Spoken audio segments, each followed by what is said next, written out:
We are going straight into our second topic of the day, ambapo tunaongea kuhusu surnames. We all know that once, well, as a man you marry or as a woman you get married, it's common place that you have to change your name. Lakini I want to just get your thoughts first of all on changing surnames or surnames. What is in a surname?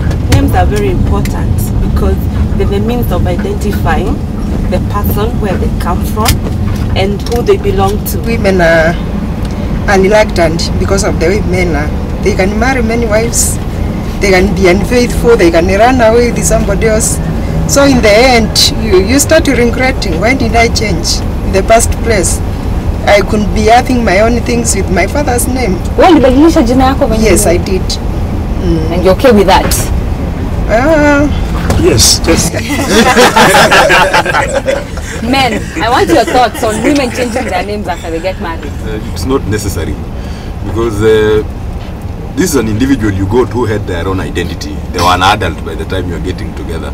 So what is the necessity of this changing of name? Is it going to symbolize the faithfulness or the commitment that you have with each other? Not at all. So the whole situation is about how you will relate in that family union. It has nothing to do with the name.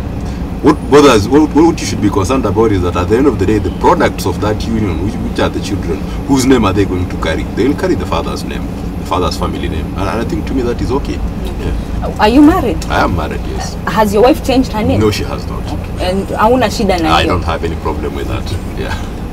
I think it is important to change. You know, when you say that, it's just like when you are buying even a shamba. You have to change everything to be in your property. Do you unakubaliana? I'll come to you, sir. Now you have something to say, but let me just come to you. I think it's easy in terms of like when you're dealing with legal issues. For example, maybe your husband has passed on and there's langos on whether you belong to this man or not. I think when you flash that ID and it shows the man's name, there are not many questions that arises. Yeah, there are not many questions that arises. The Bible says that the two have become one. So it's like their identity now. You stop being a madam belonging to your father and you now belong to the husband, and then you carry on his name. What I'm reneging on is this aspect of ownership, where you're saying that if you acquire something, then you have to, you know, title it as your own. In a marriage situation, you're actually not acquiring somebody. You don't own them because you've married them. You don't own them. These are people. See, this is somebody who still retains their identity. They're your partner in a particular situation. So the idea of buying shamba and you must get a title deed that is in your name does not arise. It is like this property because no. You know what? Why I'm saying this? Why Jamie immigration go up in December? Because she has not changed her name. She never told me that she's married. Now maybe that is why. No, those are personal issues of integrity now. Those are now issues of personal integrity, because when you get married, you will have that marriage certificate. That marriage certificate will clearly indicate that you so-and-so has taken so-and-so to be your lawfully wedded wife. And also, on the other hand, if she changes name, it doesn't mean that she loses her identity from her father's side. So, Lily, it's a matter of what do you want to do as a wife? Ni wakati sasa kwa Matatu where we introduce Kaka Sungura aka Rabbit. Na ningekuwa na skills kaza. Okay, let me leave it to the floor, okay? Check out Kaka Sungura.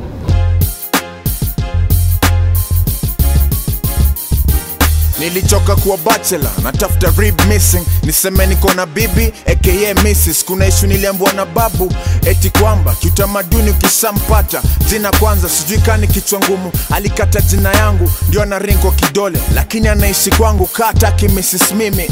Ni Mrs. nani? Elewa mwanamume yuko jela, satachunga kiwami ajue kisu inakata.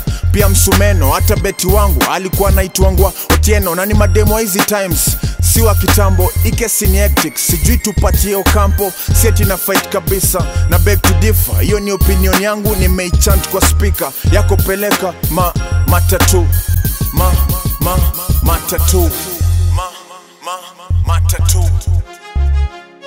Hayo ni maoni yake, amechant kwa speaker yako. Peleka matatu. With practice I can be a rapper. Big up Kaka Sungura. Lakini kwa sasa tuendelee na hii topic. As long as you have a legal document that shows you're married, in case of any legal issues, That suffices. that legal document suffices, and you're able to present it to court.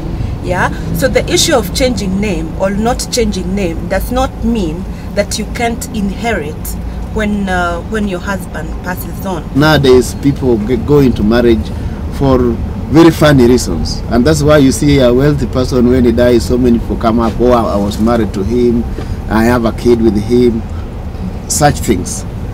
So when I come back to changing of the names, I still support the gentleman who was saying that it is really not a must. If it was just a process, simple, straightforward process, probably she can just change in one day. But you see now, she continues to use the husband's name, but she has not changed the ID card because of the process. I think that can hamper some of the progress. Don't you think if you do not change your name, then unapeana a wrong indication out there? If you're predisposed to that kind of behavior, it doesn't matter whether you change your name or not. I don't believe that by simply changing that last tag, it will disabuse you of that particular behavior if you are inherently inclined to do that. The reason why you are not talking to the mpango wa kando is not because you've changed your name, it's because you are not for the idea. But with changed name or whatever it is, kama tabia yako niyo, utafuata hiyo mkondo tu. If she thinks that it's not important, we don't have any problem with that. But I'm married and my wife has changed.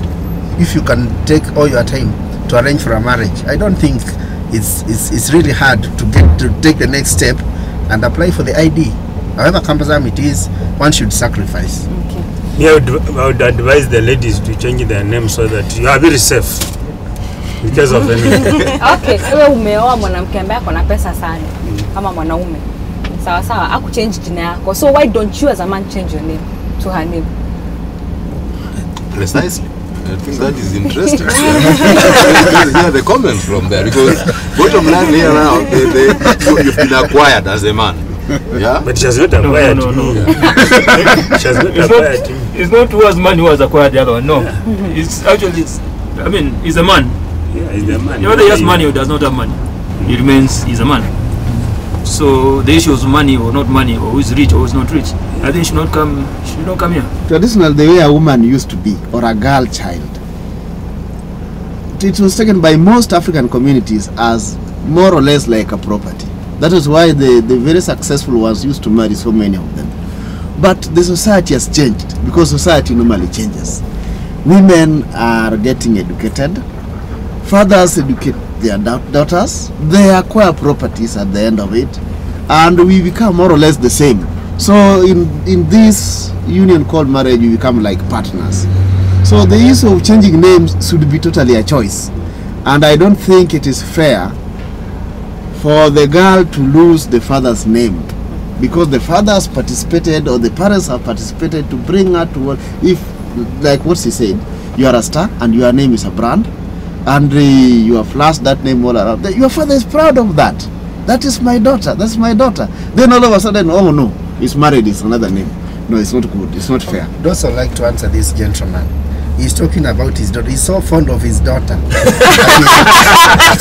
that he doesn't want to let go. The Bible tells us when two comes together, there should be nobody should come in between them. She's your daughter, yes, but they've united with this guy. Let her go. Change the name won't stop her from it. He also married somebody's daughter. Yeah. You know, this issue of surnames, you can hear, it brings about all kinds of thoughts and conclusions.